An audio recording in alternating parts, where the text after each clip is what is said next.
Tony Lawson, welcome to XP Chats, mate. Great to have you on. Thank you so much for inviting me. So we just had a good chat about Fritz and what Fritz is. I believe in Queensland tongue, it's called Devon. It's called different things in different states. All the same stuff. Tony's rocking and rolling with his Fritz Sanger for the day. Yeah, it was good. Down there in South Australia, eh? Yep, down here in Burnside, South Australia. Burnside. Lovely. Yeah, it's a lovely day. This is my neighbour across the road. He's got a nice house. Hopefully, I'll sell it one day. Looks like a lovely place down there. What's the temp like? You got a big jacket on? Oh yeah, I always wear a jacket, even if it's 40 degrees. It's about 20 degrees. The sky is looking fairly nice, as you can see. Burnside, for those that don't know, is on the eastern suburbs of Adelaide. It's right next to the Adelaide, the beginning of the Adelaide Hills. This area's got a cooler climate, and Burnside, I believe, is Scottish for creek on the hill. Creek on the hill. Something like that, like water on the hill. So Burnside, yeah. I don't know the Scottish language, but yeah, now we've got a Burnside suburb right near us here too. So that's where it got its name from. Sunshine Coast. Yeah. So tell us, mate, you've been with EXP now for a year, right? We're just losing Tony here. A bit of reception connectivity issues by the looks of it.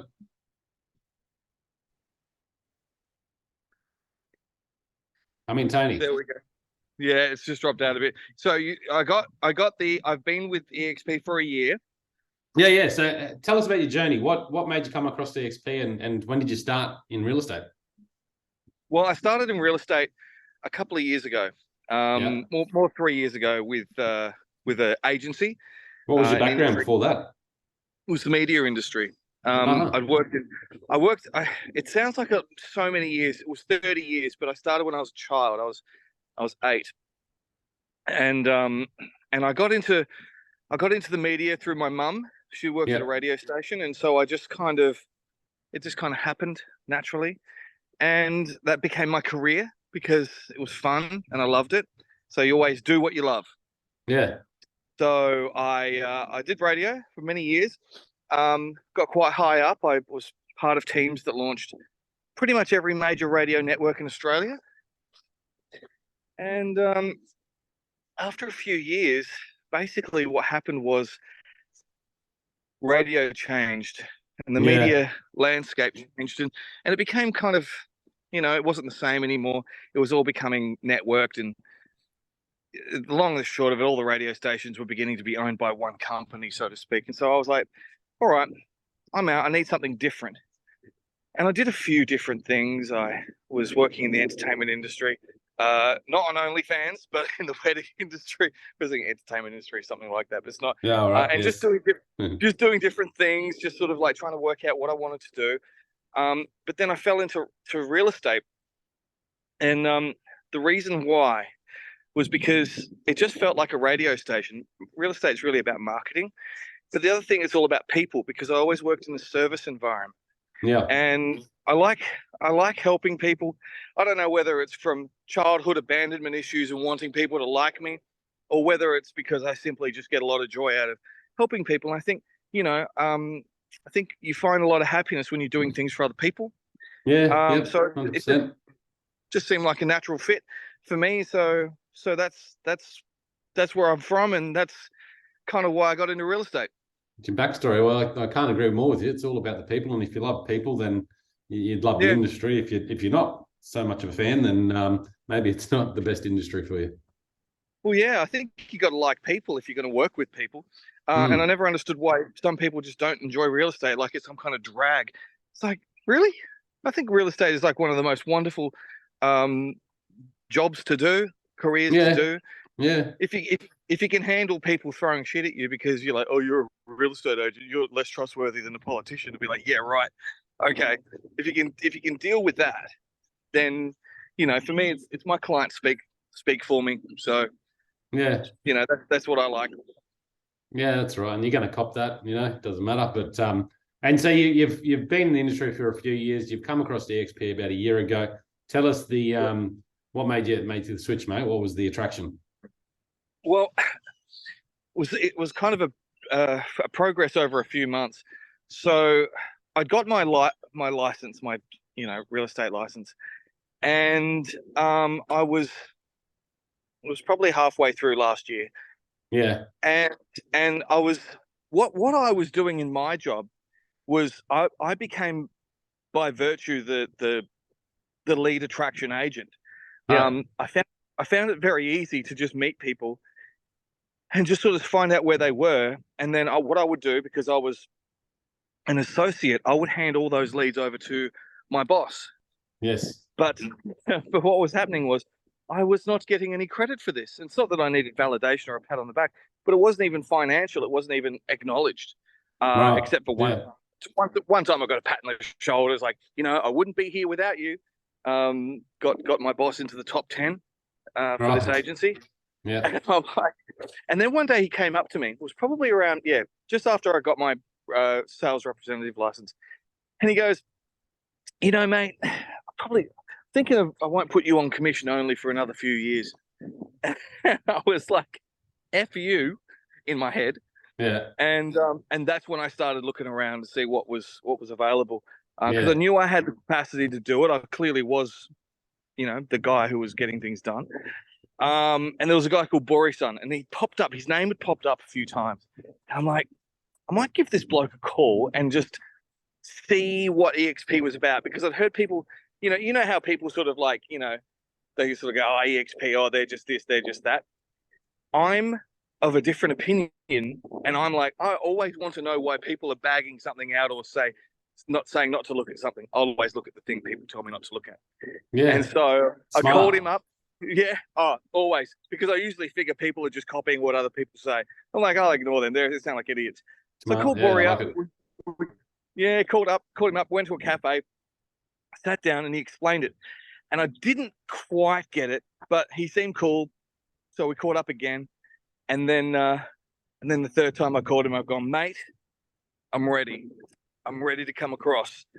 And and the rest is history. So, and Bory, I would consider Bory one of my close friends. So best decision Amazing, I ever isn't it? made. That's not the first time I've heard that. Like in the industry of EXP agents, we all seem to just become mates, and collaborate and work together. And there's nothing, it's unlike most of the rest of the industry that I was used to anyway. It's true. We all become mates because we, as business owners, we understand that working together is better. But when you're in a competitive environment where the say the meat off the bone is very limited, and the big lion eats first type thing, it's very difficult to not even just super competitive, but super, I don't know, manipulative or aggressive. So I can understand these agents who are like these A-type personalities are quite aggressive with the way they do business, because when you're working on a limited supply, damn straight, you want to eat, got to take it from somewhere else. EXP is different because we work on a model of abundance, so that's why I don't think we have those problems, and I like that much better. I like the story. And tell us what getting a bit of exercise in there, walking around town by you doing this. It's good idea. If I sound puffed, mate, it's because I don't do this enough. I like it. So what if you're talking to someone now and they're like, okay, what's EXP about? What would you say? What would you tell them the 3 best things are? First of all, I'd say if you when you join EXP, you're instantly on a 75-25 split. So that is infinitely better than most commission agents working in agencies. I was speaking to a guy I work with at that agency I was telling you about before. He's on a 55-45 split. I was like, mate, what are you doing? Like, it just doesn't make sense to me that anybody would give half their commissions away to an agency at that level. So for me, it's that, one, you start off at a 75-25 split. 2 is that it's capped at 25,000.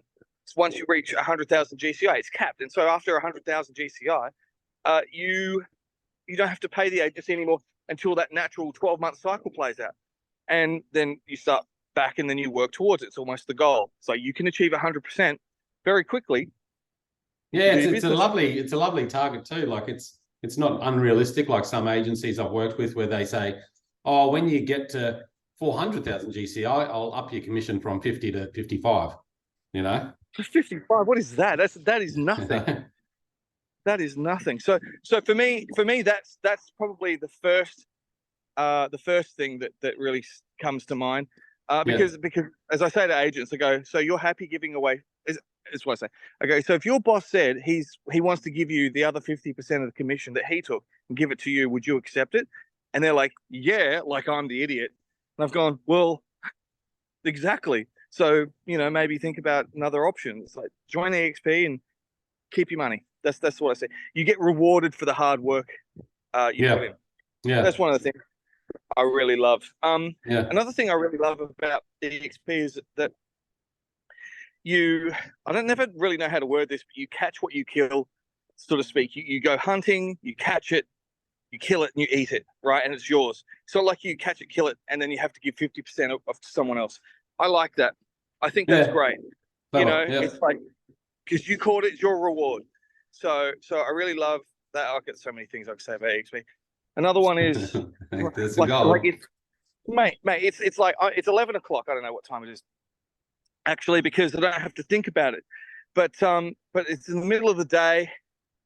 I'm going for a walk. I'm in this beautiful part of the world. This is gorgeous suburb here, right? I get to, instead of being stuck in an office, to walk over this little creek here. Sometimes there's little froggies and it's ducky down there. You know what I mean? Like I get to do that, and I don't have to tell my boss where I'm going. I don't have to justify to anyone what I'm doing. So I really love that freedom. So which is why I've got freedomtochoose.com.au for people who want to know how EXP works. Because isn't freedom like the best? It's pretty popular, mate. People really like it, but I think people aren't used to it. So coming people to are scared of it. People are scared of it. Yeah, they are scared of it. And I don't understand why. Why would you be scared of your freedom to, I don't know, at bare minimum, to sleep in? Get to sleep in. Some people don't do it. I like to sleep in sometimes. I get to choose when I make my phone calls, when I don't. When I do my paperwork, I like to get it done straight away. I don't know. I just really like that. So yeah, maybe it's the what is it? Maybe it's that level of freedom. You have to have some level of discipline and routine. You're not.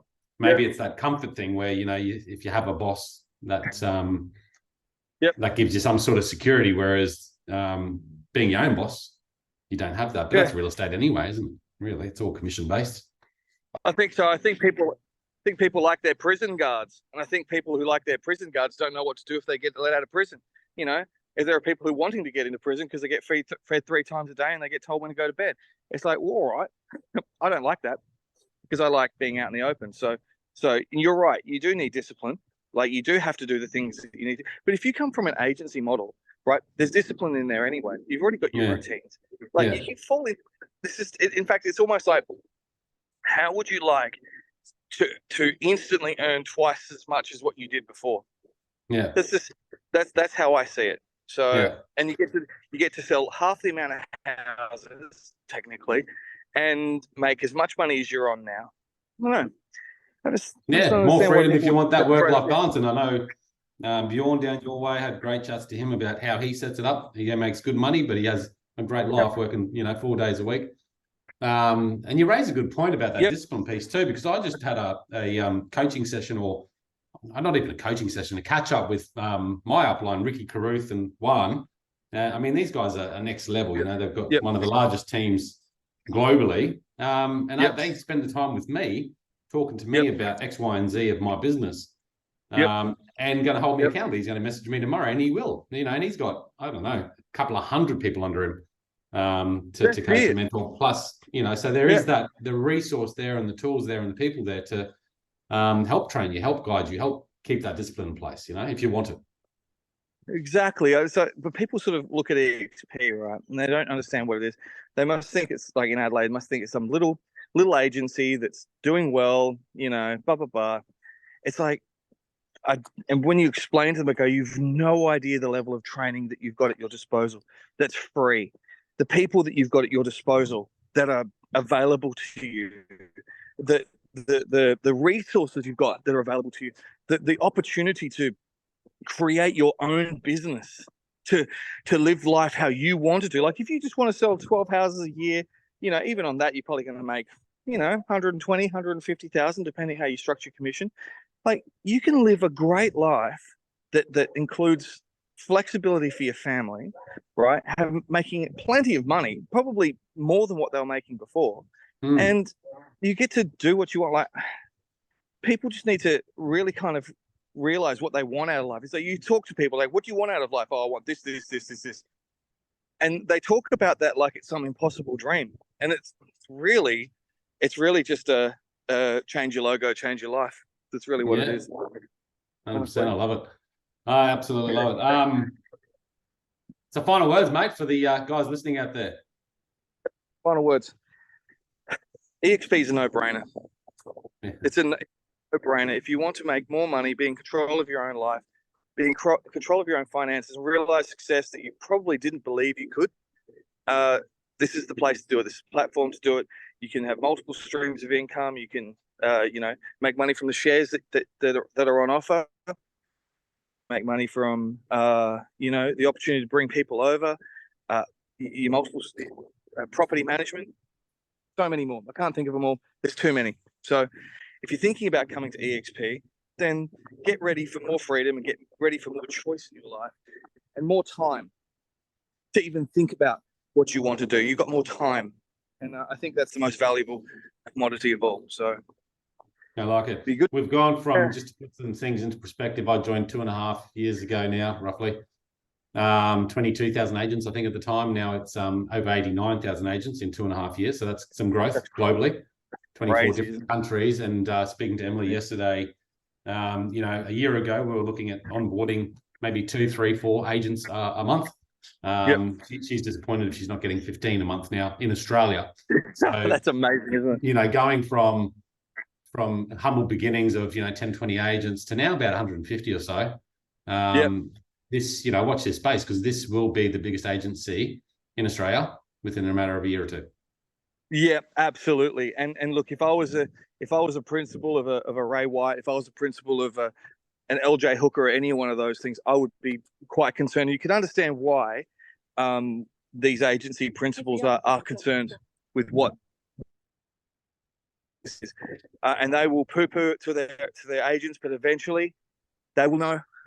And eventually, I wouldn't be concerned if I was a Ray White principal or a Remax principal. I would actually be, like you said earlier on, I'd be going, okay, well, what is this all about? Maybe I need to check in and get on early before the other agencies do, because that's what's going to happen. You'll have them coming over and going, why am I giving 15% to Ray White head office when I can take it all and get equity in the company? They don't get equity in Ray White. They can own equity in EXP globally. Honestly, I had the general manager of Ray White SA and NT. I can't remember his name, and he called me because he heard I was moving along, and he goes, "Why would you want to join EXP?" He started talking about Ray White, and I thought to myself, you know what? That's the reason why I'm not joining, and that's why I'm going with EXP, because it's none of what he explained, none of that corporate stuff.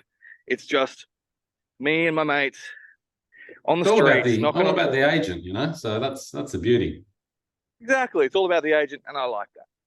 Mate, it's been an absolute pleasure, Tony. I might be flying down your way sometime soon. Talked to Bjorn. He said he's going to do a barbecue. So I said, well, if you're doing a barbecue, maybe I'll come. So we'll catch up. It's so lovely to see you and enjoy how beautiful Adelaide is, because Adelaide's a very, very special city. I know over in the eastern states, they always just poo-poo it, but Adelaide's brilliant. Adelaide's my favourite city in Australia, easily. No, I've been once and I really loved it. I was only there for a few days, but I need to go down and explore it for a bit more. So it's got maybe I'll do that over the New Year's. I don't know. We'll see how we go. Mate, Tony, legend, thank you. Thank you. Thanks, everyone, for listening. Hope you enjoyed it. See you, mate. Bye, mate.